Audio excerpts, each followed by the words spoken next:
उल्हास प्रकट दिन उत्साहात साजरा। सद्गुरू शंकर महाराजांचा प्रकट दिन लाखो भक्तांच्या मांदियाळीत साजरा झाला। पहाटे 3 वाजल्यापासूनच भक्तांनी विविध सेवांमध्ये सहभाग घेतला।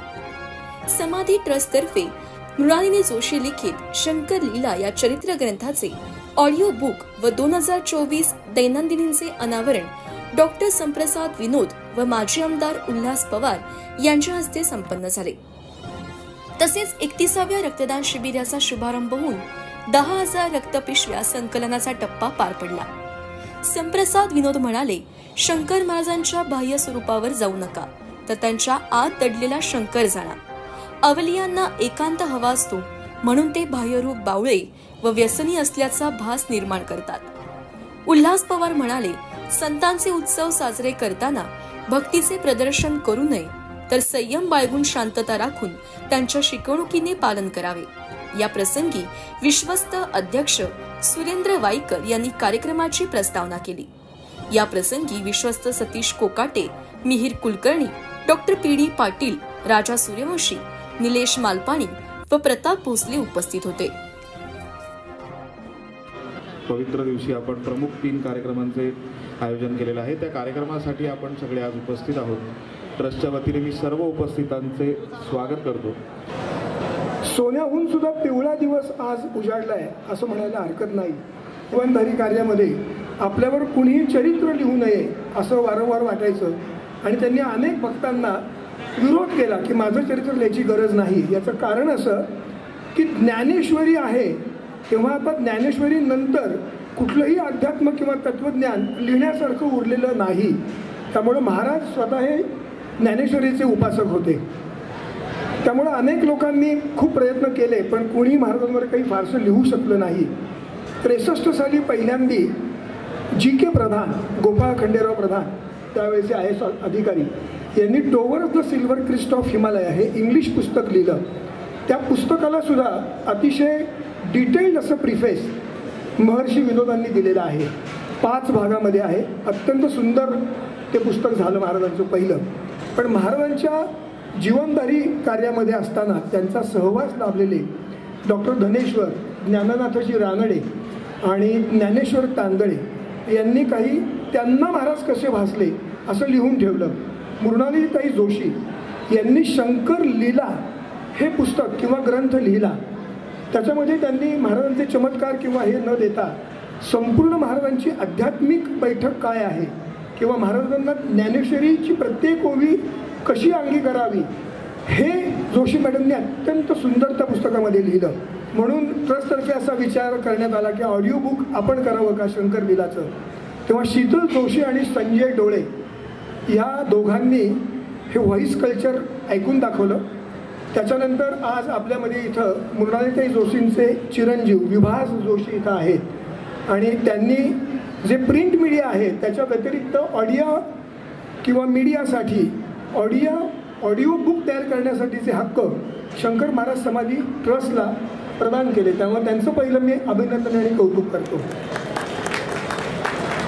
आता आपण थोड्याच वेळामध्ये ऑडिओ बुकची प्रस्तावना आणि त्याच्यानंतर त्याच्यामधला एक प्रसंग फक्त ऐकणार आहोत। मी शीतल जोशींना असं विचारलं की 51 भाग संपूर्ण ह्या ऑडिओ बुकमध्ये आहेत, त्याच्यामधला सगळ्यात छोटा भाग कोणता असेल तेवढाच आपण वानगी दाखल सगळ्यांना ऐकवू। तर त्यांनी 1 तासाभराने फोन केला आणि सांगितलं की 13वा अध्याय म्हणजे जनार्दन बुवा, महाराज देहधारी असताना जनार्दन बुवा त्यांचे पट्टशिष्य होते आणि महाराजांच्या आधीच ते स्वर्गवासी झाले आणि अध्याय पण क्रमांक योगायोगाने 13 आला, कारण महाराजांचा 13 हा आकडा अत्यंत लाडका होता। महाराज म्हणायचे सब कुछ तेरा मेरा कुछ नहीं, म्हणून हा योगायोगाने 13 नंबर सुद्धा 5 मिनिटं 13 सेकंदाचा झाला। त्यामुळे आपण पहिल्यांदा ऑडिओ बुकचं अनावरण या ठिकाणी करूयात। दुसरा कार्यक्रम आपण अनावरणाचा करणार आहोत। त्याच्यामध्ये मुंबई स्थित MK बिल्डर्स जे MK साळुंके यांनी मागच्या वर्षीपासून एक नवीन उपक्रम करायला भाग पाडलं मठाला आणि त्याच्यामध्ये त्यांनी खूप 4 कलर की 8 कलर प्रिंटची एक सुंदर दैनंदिनी तयार केली। त्याच्यामध्ये 12 महाराजांचे वेगवेगळे समाधी उत्सवातले फोटो आणि त्याला खूप मोठ्या प्रमाणावर मागच्या वर्षी प्रतिसाद मिळाला आणि ती थोडीशी उशिरा प्रदर्शित झाली. म्हणून यावर्षी शक्यतो ती कार्तिक अष्टमीलाच आपण करू म्हणून ती करण्यात आली. गेले 30 महिने दर महिन्याला शंकर महाराज मठामध्ये रक्तदान शिबिर घेतलं जातं आणि राम बांगड ज्याचे समन्वयक मठातर्फे आहेत तेही आज आपल्यात आहेत. त्यांची काही रक्ताची भूक भागत नाही, कारण त्यांनी असं उद्दिष्ट ठेवलं होतं की आपण 30 पूर्ण होत आहे. जर या 31वं रक्तदान शिबिर आहे तर आपण आज 10,000चा टप्पा पार करूया, कारण तो संकल्प त्यांनी सोडला. विनोद आणि माझे वडील आणि शंकर महाराज, संतवर्य शंकर महाराज योगीराज, तर त्यांचं खूप वेगळ्या प्रकारचं नातं होतं. ह्या मठामध्ये येऊन ह्या ग्रंथाचं प्रकाशन, लीला ग्रंथ शंकर लीला आणि तो ऑडिओ ग्रंथ, याचं प्रकाशन करण्याची योग जुळून येणं, तसंच दैनंदिनीचं सुद्धा प्रकाशन करण्याचं योग जुळून येणं, हे मला महाराजांचा आशीर्वादच वाटतो. विचारधारा आहे, अंतप्रवाह जो आहे तर तो लोकांना समजून घेण्यासाठी काहीतरी उपक्रम सुरू करावा की ज्याच्यामध्ये डोळस श्रद्धा लोकांमध्ये, महाराजांच्या भक्तांमध्ये डोळस श्रद्धा निर्माण करण्यासाठी काहीतरी उपक्रम जर केला तर तो सध्याच्या काळामध्ये अधिक चांगल्या प्रकारे रुजेल अशी माझा विश्वास आहे पूर्णपणे. किंवा त्यातून डोळस श्रद्धा कधी आता शाप्रसादजींनी खूप छान सांगितलं. डोळस श्रद्धा आपण नेहमी बाह्य रूपाला बोलून किंवा त्याच्यावर आपलं मत तयार करतो, परंतु योगीराज शंकर महाराजांच्या बाबतीमध्ये त्यांचं बाह्य रूप आणि आतला शंकर त्यांनी सांगितल्याप्रमाणे ते शोधण्याचं काम हा फार महत्त्वाचा भाग त्यांनी सांगितला. आणि म्हणून त्यांनी उदाहरणं देत असताना अनुभव वेगळा आणि अनुभूती वेगळी आहे. आपण सर्वसाधारणपणे अनुभवावर जगत असतो, अनुभूती फार मोजक्या लोकांना शोधता येते, सापडते. ते कसं असावं हे फार मोठ्या अधिकारवाणीने यांनी सांगितले. कारण तुळशीबागेच्या मागे असं मला आठवत आहे, उंच उंच पायऱ्या होत्या आणि तिथे त्यांचा देह ठेवलेला होता.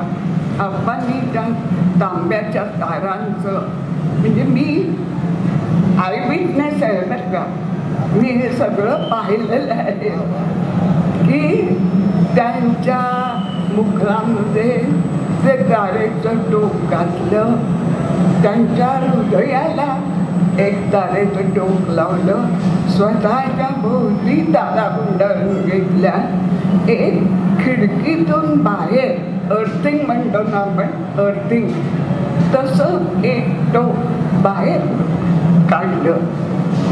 आणि सांगते तुम्हाला, शंकर महाराजांच्या ठिकाणी जणू काही त्यांनी सदेह प्रस्थापित केलं.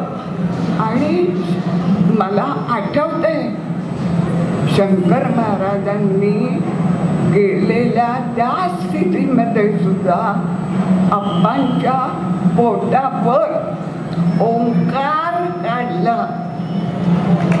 आणि मी आय विटनेस आहे बरं, हे मला निश्चित छान आठवतं.